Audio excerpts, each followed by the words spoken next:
Platoon facts that were concealed from fans. Willem Dafoe is one of the most celebrated and versatile actors of his generation, known for his unique ability to transform into an array of complex characters across a wide range of genres.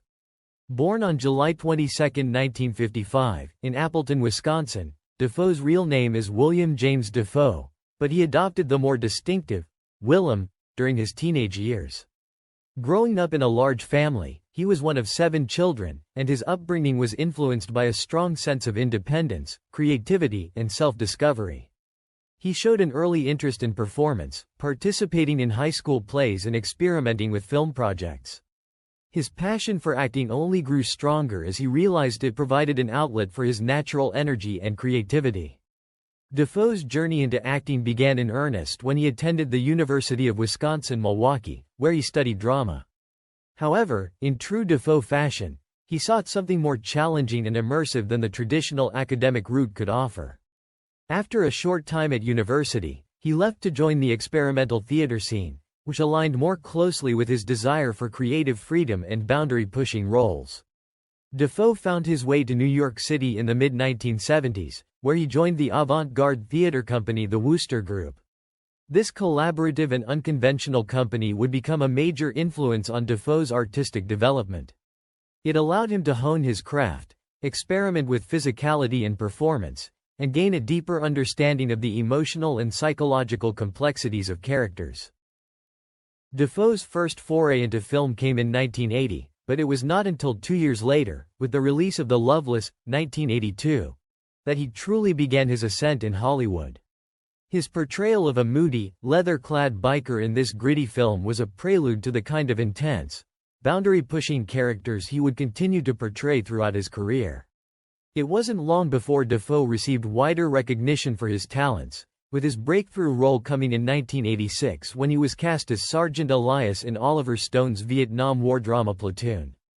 Willem Dafoe, known for his intense and versatile acting style, has long been one of Hollywood's most intriguing actors.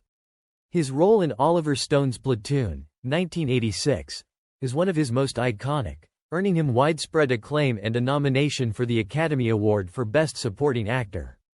However, there is an aspect of his experience during the making of the film that Dafoe kept hidden for years, a personal detail that added a layer of complexity to his performance and the challenges he faced during production. While filming Platoon, Willem Dafoe was undergoing intense physical and emotional strain, something that he didn't share with the cast or crew at the time.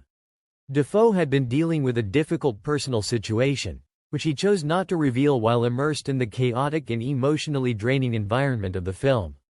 The role of Sergeant Elias, a morally conflicted, charismatic leader, demanded more than just technical skill. It required Dafoe to tap into deep wells of emotion and vulnerability. As the film's plot delves into the horrors of the Vietnam War, Dafoe's character becomes a figure of resistance and hope for the young soldiers, offering a stark contrast to the more hardened, cynical characters surrounding him. Behind the scenes, however, Dafoe was facing his own internal battle. He was dealing with personal life challenges that weighed heavily on him. The isolation of being far from home in the Philippines, where the film was shot, only intensified his emotional and psychological burden. Yet, despite these difficulties, Dafoe chose to keep his struggles private.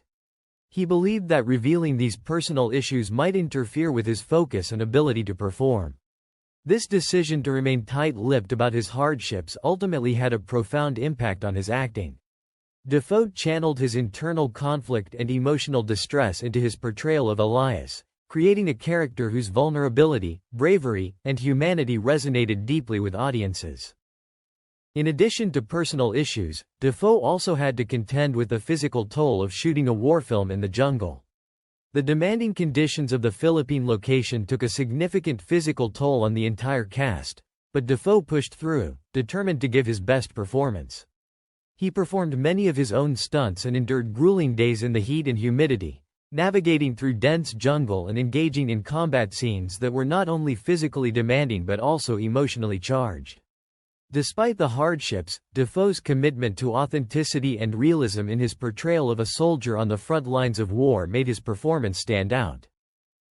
The secrecy surrounding Dafoe's struggles became even more evident when the film's production was wrapped up.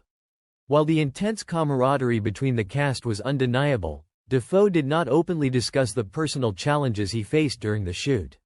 He later admitted in interviews that, in hindsight, he felt that the experience of filming Platoon was not only transformative for his career but also a deeply formative period in his personal life. His character's tragic fate in the film, ultimately dying at the hands of fellow soldiers, mirrored some of the emotional turmoil he experienced at the time. This connection between his personal experiences and his character's fate only added another layer of depth to his performance, making his portrayal all the more poignant and real. Willem Dafoe's ability to keep such personal struggles hidden while filming Platoon highlights his professionalism and dedication to his craft. His choice to use his personal pain as fuel for his performance, rather than as a distraction, is a testament to his extraordinary talent and discipline as an actor. It is one of the reasons why his performance in Platoon remains one of the most memorable in film history. Dafoe's decision to keep this hidden while filming not only shaped his portrayal of Sergeant Elias but also became a testament to the lengths to which actors sometimes go in order to give audiences a truly authentic experience, even when dealing with their own personal demons. What sets Willem Dafoe apart as an actor is his remarkable range and his willingness to take on roles that other actors might shy away from. He has played everything from villains to heroes, saints to sinners, and ordinary men to mythical figures.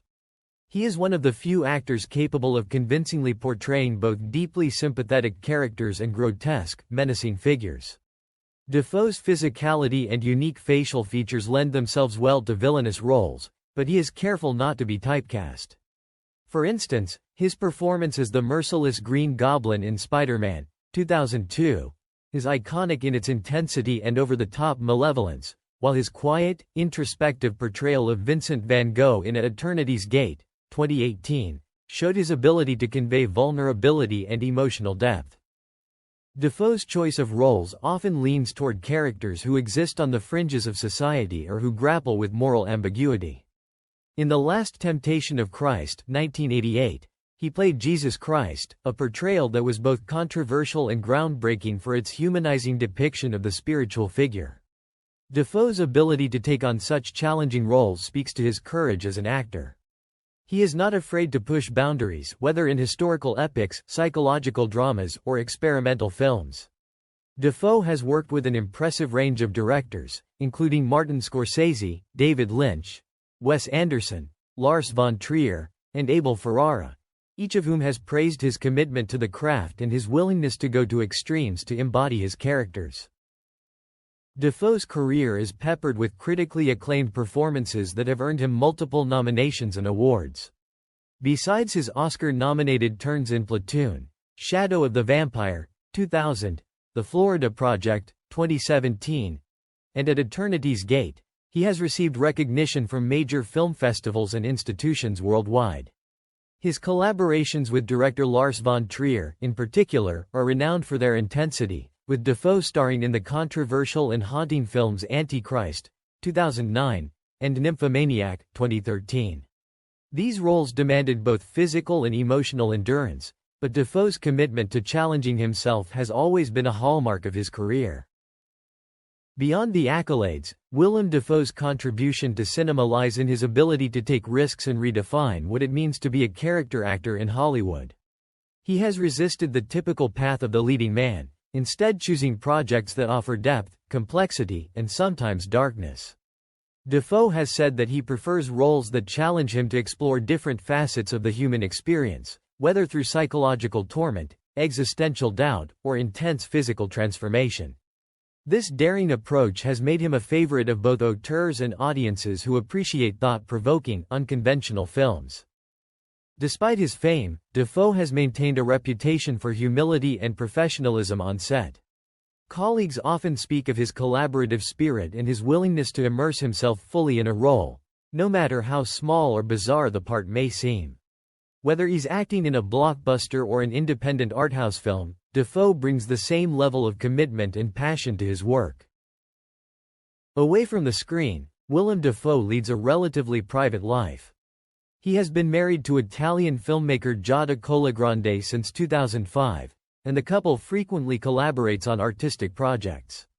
Defoe's personal life reflects the same eclectic, curious nature that defines his acting choices. He is known for his interest in spirituality, art, and travel, often exploring different cultures and philosophies to enrich his perspective on life and art. Defoe's philosophy seems to align with the notion that art and life are deeply interconnected. His performances are rooted in a desire to explore the human condition in all its forms, be it beauty, horror, love, or tragedy.